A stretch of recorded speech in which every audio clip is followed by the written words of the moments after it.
आप सभी को मेरा प्यार भरा नमस्कार। मैं स्वागत करती हूँ आप सभी का मेरे channel learn Hindi with miss Meenakshi में। हमने शब्द बनाना सीख लिया है, अब आगे हम आज से वाक्य बनाना सीखेंगे। वाक्य, sentences. Okay, so we are going to learn how to form sentences. If we are going to have conversation with anybody, we need to say in the sentence, right? So today onwards we are going to try small sentences to form, and then gradually we will learn the complex sentences, and that way we will learn how to do the conversation. Okay, so first of all we will learn what is vakya, sentences. What is a sentence? Okay, तो sentence का मतलब है जहाँ पे group of words, there are group of words in a proper organized way, and that conveys the meaning whatever you want to say. Okay, जो एक वाक्य होता है वो शब्दों का समूह है, group of words, and that conveys, it gives you the meaning what you want to say. तो इसमें शब्द हमने जैसे सीखा था कि शब्द हमारे मीनिंगफुल होने चाहिए, राइट? वैसे ही वाक्य जो है वो हमारे वाक्य सेंटेंसेस जो है वो मीनिंगफुल होने चाहिए. We should use meaningful sentences so that whatever you are saying the other person can understand. So let's start learning how to make small sentences first. So for that we are going to learn the pattern first. Hindi में sentence का pattern कैसे होता है, जैसे English में भी sentence का pattern होता है वैसे हिंदी में भी सेंटेंस का पैटर्न है. There is a way how to form the sentence. In our house also we keep everything in an organized way so that whenever we are going to get it, it will be easy to find. Same way there should be an organized way to put the words in a sentence. So we are going to learn that way. तो हम देखते हैं कि हिंदी में हम sentence कैसे बनाते हैं. तो first of all let's see कि इंग्लिश का जो पैटर्न है, how that work. In English what we do, we first put subject, right? Then what we put? Verb, and then we put object, right? For example, I go to school. Okay, this is a sentence. I go to school. I'm not asking you, I'm not telling you to learn the translation. Don't learn the translation. Don't go through the translation, because sometimes it's very difficult to understand. If you are going through the translation, you won't be able to complete the conversation properly. Learn the way how to form sentences in Hindi. Don't go through the translation. Okay, so यहाँ पे आप देख रहे हैं I is subject, right? Go to is a verb, right? And school is a object.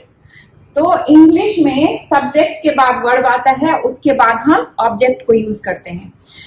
इसी वजह से मैं आपको इंग्लिश और हिंदी के सब्जेक्ट के फॉर्मेशन का रूल बता रही हूँ, ताकि आपको आगे ये पता चले कि we should not go through the translation. We should learn because each language having their own beauty, right? We can't translate and learn. Yeah, if you have the word meaning, if you are going through English words, then try to visualize that. Like if you are learning apple means save, so you visualize the save, keep the save in front of you and learn that is save. So instead of going like apple means save, don't go by that way. Whatever you are learning, visualize that. तो हम हिंदी के sentence का pattern देखते हैं. तो हिंदी में क्या होता है, पहले सब्जेक्ट आता है, फिर ऑब्जेक्ट आता है, और फिर वर्ब आता है. पहले सब्जेक्ट आता है, फिर ऑब्जेक्ट आता है, फिर वर्ब आता है. तो सब्जेक्ट क्या होता है, the doer, the main part of the sentence. Okay, and the object is that the thing is getting affected, जिसके बारे में बोला जा रहा है, right? Verb, you know that is a action word, right? तो यहाँ पे सब्जेक्ट, जैसे मैं हिंदी के एक सेंटेंस का एग्जाम्पल लेती हूँ. ये एक सेंटेंस है हिंदी में, मैं खाना खाती हूँ. ओके, मैं खाना, खाना means I told you food, right? खाना खाती हूँ. So that's why I'm telling you here, I eat food. We can't say I food eat. Okay, that will be the wrong sentence. So we must learn the Hindi pattern, how to write the sentence in Hindi. तो उसके लिए पहले कुछ चीजें हैं जो हम उसको सीख लेते हैं, so that when we are forming the sentences, it will be easy for us to understand. Like in English we have helping words, right? In Hindi also we have helping words. That's we are going to learn all the helping words. तो यहाँ पे मैं का मतलब होता है the person who is talking. The person who is talking, मैं. If I am speaking, I will say मैं. Okay? Then for मैं, what we use? With मैं, what we use? Who. Okay? तुम.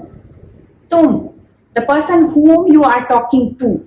Tum. Okay? So tum is in English we use you for both, like a younger one and a respected person. But in Hindi, tum word is used for your same age person or younger one. Okay? So for respected person we use aap. This both you only in English. Okay? But in Hindi we use separately tum and aap. So with tum you use ho. Okay? And then with aap what we use? Hain. Okay? And then the third person जिसके बारे में हम बात कर रहे हैं, the person we are talking about, the thing we are talking about, वो होता है third person, right? तो उसके लिए जिसके बारे में हम बात कर रहे हैं हम क्या बोलेंगे? वह. In English we have he for male and she for female, but in Hindi we have vah for female also and the male also. Then you must have a question that how we will differentiate. हमें अंतर कैसे पता चलेगा कि हम किसके बारे में बात कर रहे हैं? The person is male or female. तो when we are making the sentence, जैसे for female we say वह आती है. आती means female.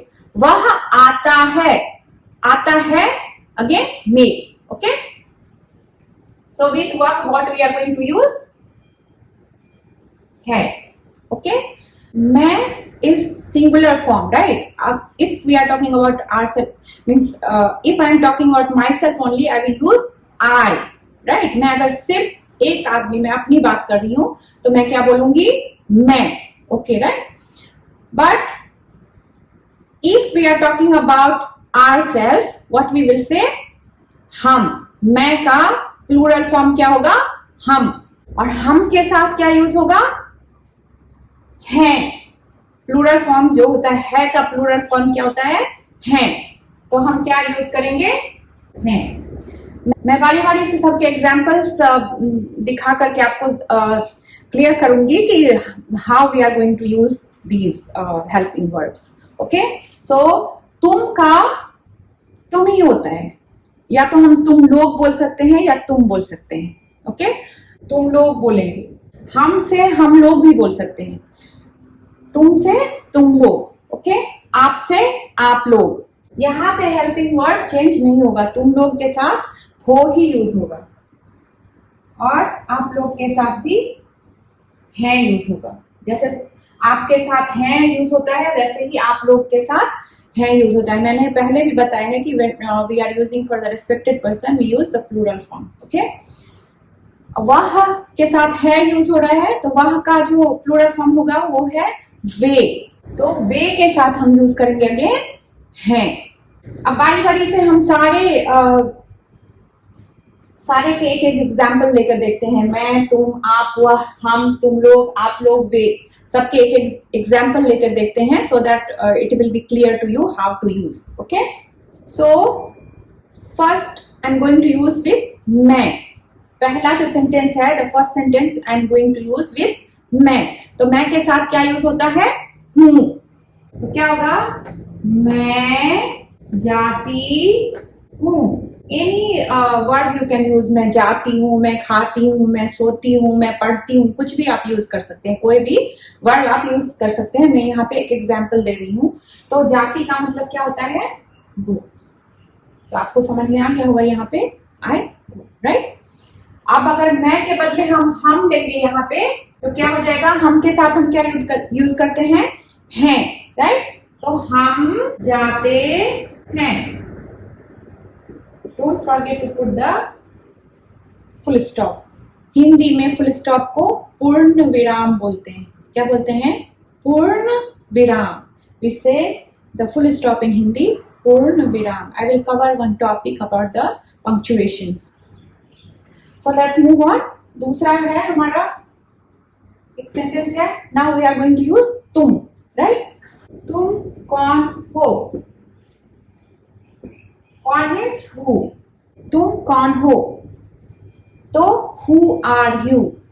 Understood? यहाँ पे जब मैं क्वेश्चन वाला सेंटेंस बता रही हूँ, तो ये मैं बताना चाहूंगी कि when there is a yes no question sentence, like yes the answer will be in either yes or no, then the question word will be come in the first place. Like क्या तुम पढ़ती हो? तो क्या होगा? Either we can answer yes or no. So these kind of sentences will start with the question word. But if there is a reasoning or there is a long answer, then the question word will come in the middle of the sentence. Okay? So तुम कौन हो? Then for if you are using for the respected person, what will be happening? आपके साथ क्या आएगा? हैं, right? तो आप कौन हैं? Meaning is same. Who are you? Here also, who are you? Right? But in Hindi, I told you there is a difference. Okay? उसके बाद, if we are using for the plural, many people are there. Then, तुम लोग कौन हो? और आपके साथ क्या आएगा? हैं. तो क्या होगा? आप लोग कौन हैं? यहां तक समझ में आ गया होगा। अब हम आगे के एग्जाम्पल्स भी देख लेते हैं। नेक्स्ट क्या था हमारा? वह, ही और शी के लिए जो यूज होता है। तो हम अगर वह के लिए यूज करेंगे तो क्या होगा? अगर if she is a girl, then वह पढ़ती, and if is a boy, then we will use पढ़ता। So depend upon whom you are talking about. Okay? वह पढ़ती है और पढ़ता है। And if there are more than one people, then what we say? Way, and वे के साथ क्या आएगा? हैं। तो क्या हो जाएगा?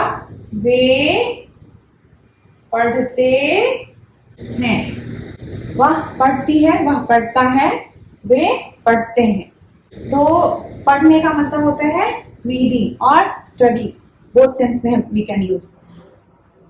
तो ये वाला आपको समझ में आ गया होगा कि how we are using the helping word in with the different person, first person, second person and third person.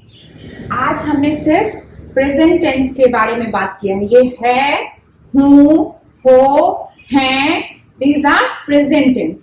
So each video I will teach you about different tenses. However, I will take one separate topic for tense also in Hindi, grammar portion. But छोटे बच्चे जो class में होते हैं, जो grade 1 और grade 2 में होते हैं, उनको बोला जाता है क्लास में शब्द से वाक्य बनाओ, शब्द से वाक्य बनाओ। ओके, तो आज मैं 2-3 एग्जाम्पल लेकर के आपको प्रेजेंट टेंस में बता देती हूँ। फिर later on when I will make the other video of the past tense or future tense, then we will learn more. Okay? तो for example बच्चों को क्लास में दिया जाता है, यहाँ पे आप देखेंगे 4 वर्ड्स मैंने लिए हैं, 4 words, there are 4 words. If you want you can write down the meaning. फूल का मतलब होता है फ्लावर, फूल मीन्स फ्लावर। ओके, बगीचा होता है गार्डन, सूरज sun, SUN sun. Okay, and मीठा होता है स्वीट, स्वीट मीन्स मिठाई भी होता है, that is the noun, and here मीठा इज अ एडजेक्टिव। ओके, तो मैं यही बताना चाह रही हूँ कि when we have the words to make sentences, तो हमारे पास या तो नाउन होता है, या तो वर्ब हो सकता है, या adjective, different kind of words we can take. तो मैं अलग अलग से टॉपिक्स में बताऊंगी कि नाउन क्या है, how to understand which one is the noun and which one is adjective, Hindi में बताऊंगी, ठीक है। तो in English you most of you already know, right.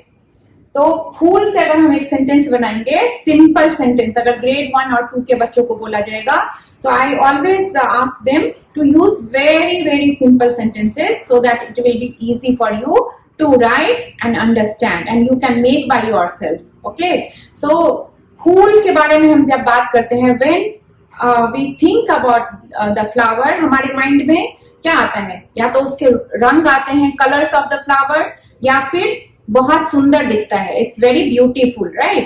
तो हम क्या या तो लिख सकते हैं फूल सुंदर है, फूल लाल है, कुछ भी कोई सा भी रंग लिख सकते हैं, फूल पीला है, तो फूल सुंदर है।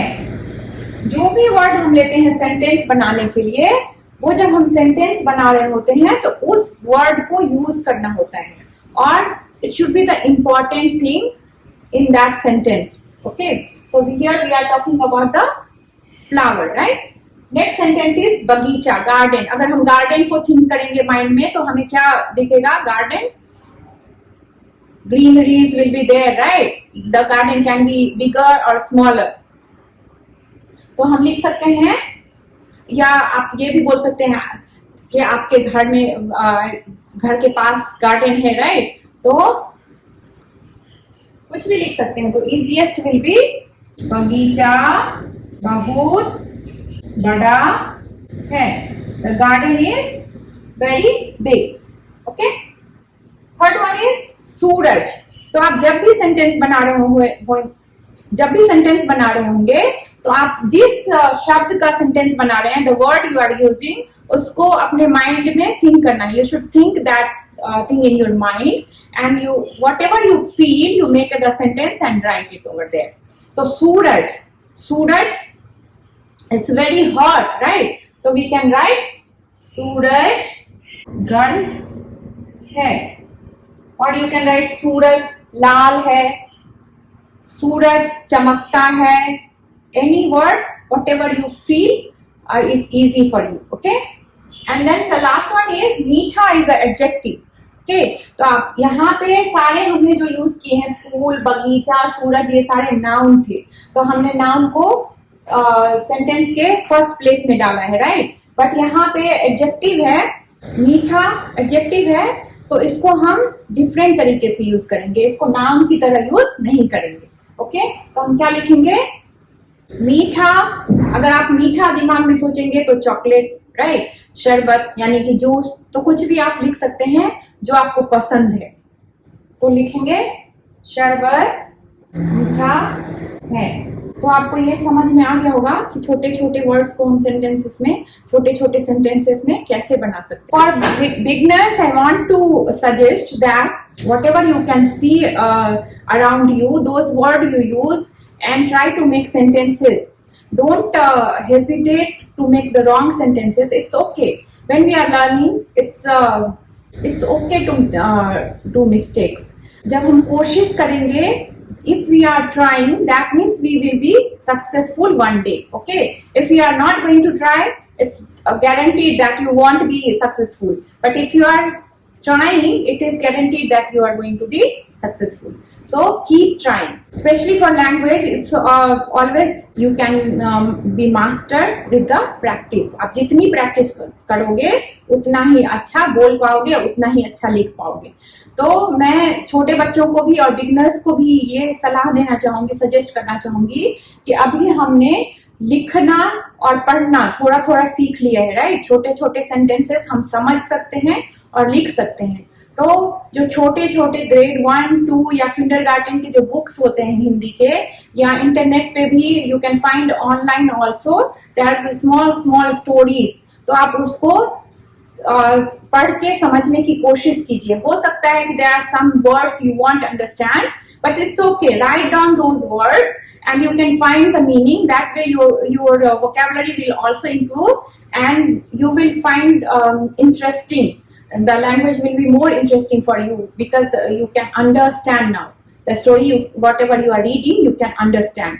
तो आप छोटी छोटी स्टोरीज, मैं कई बार देखती हूँ ग्रेड 1 और 2 के जो बच्चे होते हैं उनके बुक्स में ऐसी स्टोरीज या पोएम होते हैं जो उनको उनके एज के हिसाब से उनको समझ में नहीं आता है. तो it's okay. First of all we have to be interested in any language, then only we can learn, right. First step is you have to find those kind of story which you like, which you understand. So find out those kind of stories and read, and then whatever difficult words you are finding from the story, note it down, find out the meanings and make sentences. Okay, all the best. Dhanyawad.